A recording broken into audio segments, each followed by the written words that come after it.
Welcome to the Fish House Nation podcast presented by Catch Cover, your home for ice fishing news, tips, stories, and strategies. And now, your host, Chris Larson.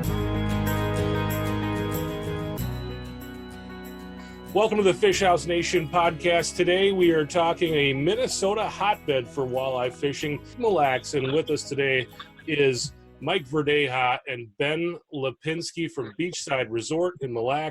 Thanks, guys, for joining us today. Thanks for having us. Hey, Ben. Thank you. Today we're going to talk, Ben, Mike, today we're talking mostly walleye. And I think when people think of Mille, they think walleyes, but they think of regulations too. It seems like regulations are always in flux up in Mille. What are we looking at for this winter? What can people expect? Well, this year they're letting us keep one walleye between 21 to 23 or over 28. And, you know, the report this whole summer, the last couple of years, has been very good. Numbers have been high, fish have been fat.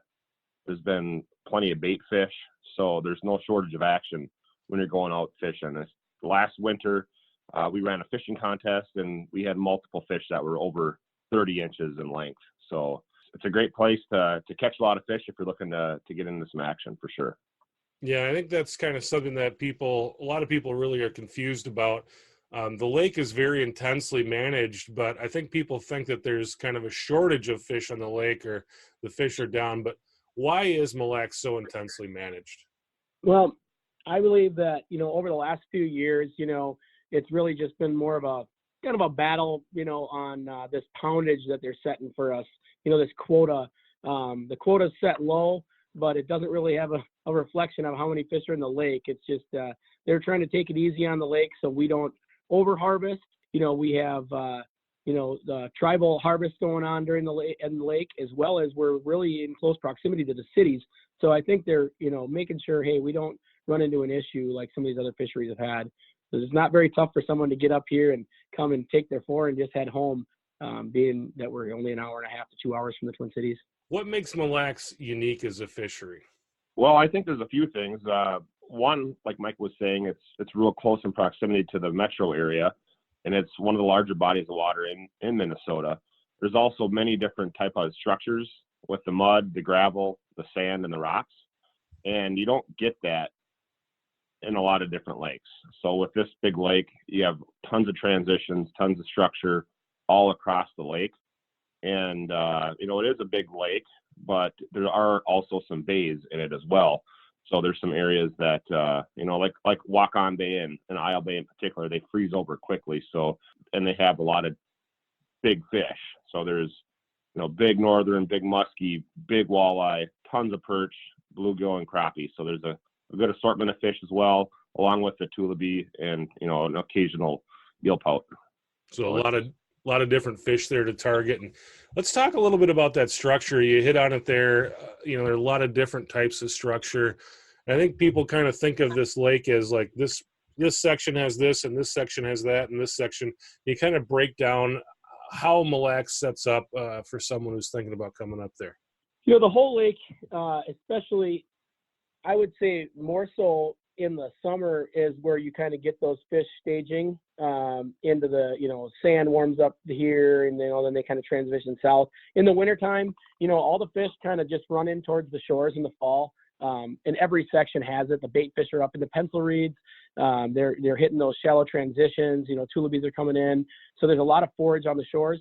So when the lake freezes over, basically all around the lake, you're going to get a lot of fish really tight to shore, still hanging tight until they start seeing that winter pressure push them further out into the lake. So, like Ben was saying before, we're in Walk-On Bay as, the first couple miles of our road.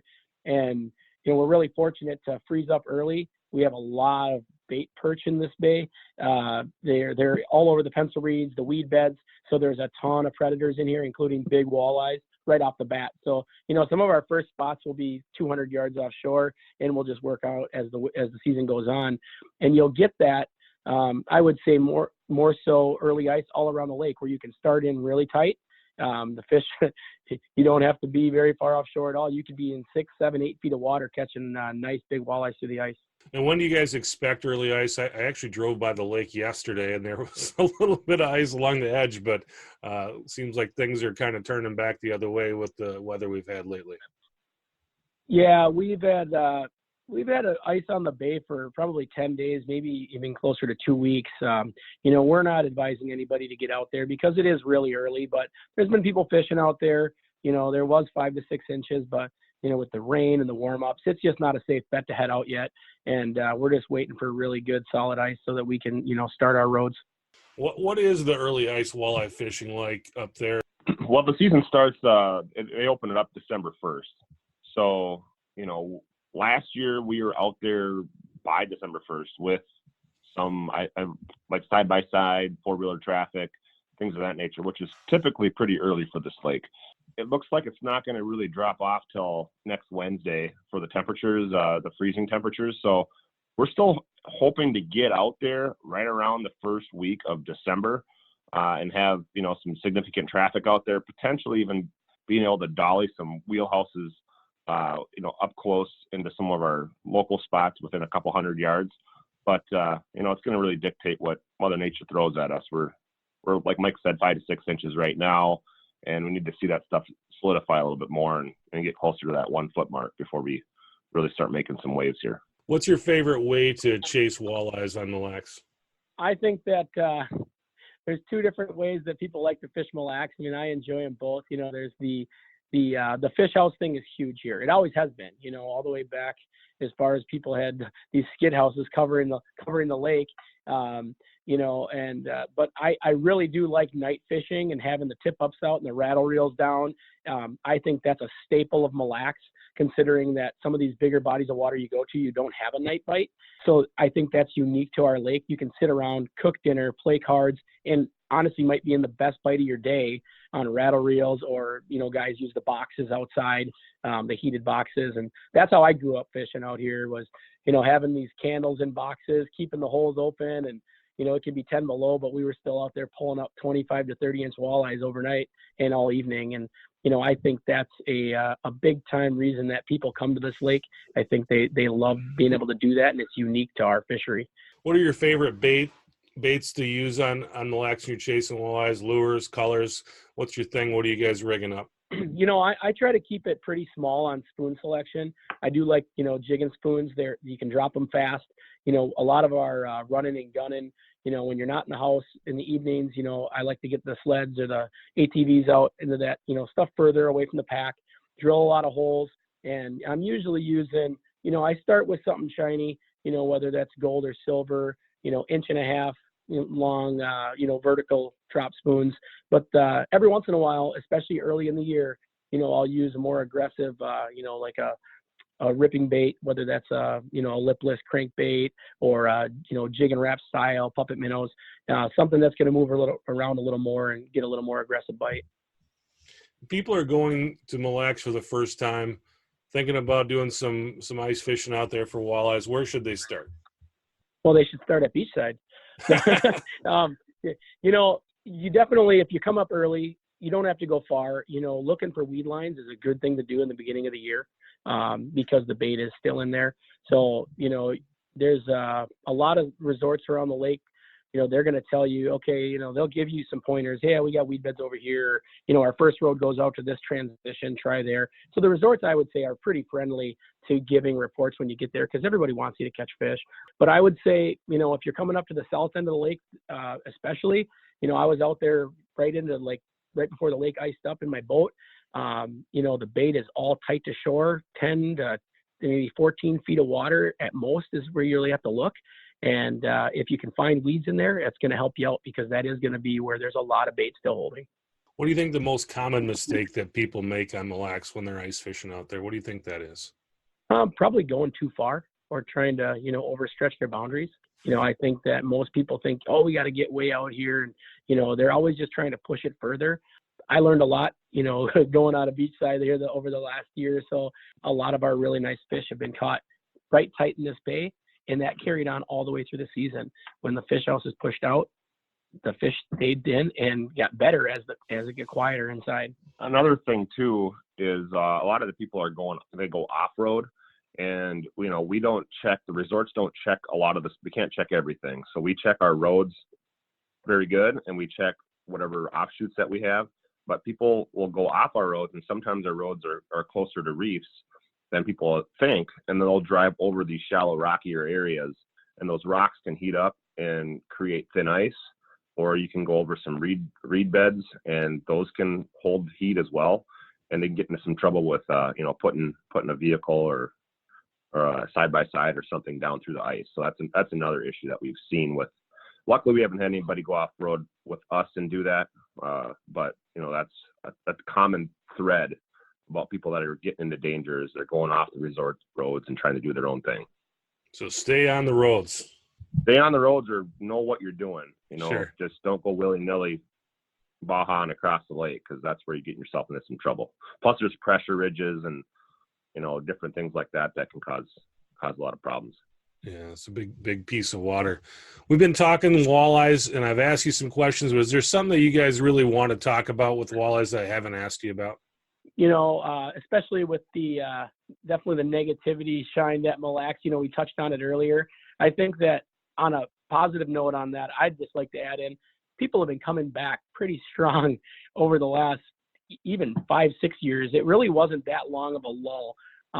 And part of that is, I think everybody knows, what kind of fishery we have here, and they're sick of going and catching little walleyes or not enough fish. So, with people that might be a little hesitant to try Mille Lacs, I'd say that there's plenty of people out here doing it, and they may not say as much. I mean, it is still definitely in the limelight, but they come here because of how special of a fishery it is and how lucky, you can be on this lake. You can come up and have your best day ever through the ice. So, I just wanted to add that in. What about other species on Mille Lacs? What else is out there? If someone's coming up and they want to stay at beachside and rent one of your wheelhouses, what can they expect? Maybe the kids want to go out and pull in some panfish. What other species are there, and what do you guys go after? Yeah, and one of the things that we're very lucky to have is in the bay, you're going to be in more of a multi-species bite all the time. Anytime you're around these bays, you're going to have everything in the lake right down in there. So, we see a lot of perch and not only just the smaller perch, but, nice perch, 12 to 14 inches are still coming through the ice, but you got to work for them. In the bay, you'll see everything from a 6-incher all the way up to those better ones. So it is fun for the kids because you can go and honestly, there's a lot of spots you can plop down in the bay and get action on these perch. They just kind of cruise around the shallows. We have some really nice cabbage beds. So we have crappies, we have sunfish, and for the more for the better part of it, in the winter, these fish are just right out from beachside in these weed beds, and you can get 12 to 15-inch crappies on our lake, and it's not uncommon to see 10-inch bluegills. So, we see that and on top of that, there's very large pike. Last year there was a number of 40-plus inch pike caught, all within the first few weeks of the season and coming into our contests, and then throughout the year as well, you'll see a few more. So pretty much Mille Lacs has everything. What is it like to go and a trip with you guys? Tell us what people can expect if they want to hook up with Beachside Resort. Well, we have an array of luxury wheelhouses and skid houses, and they all come with flat screen TVs, heaters, stoves and ovens, radios.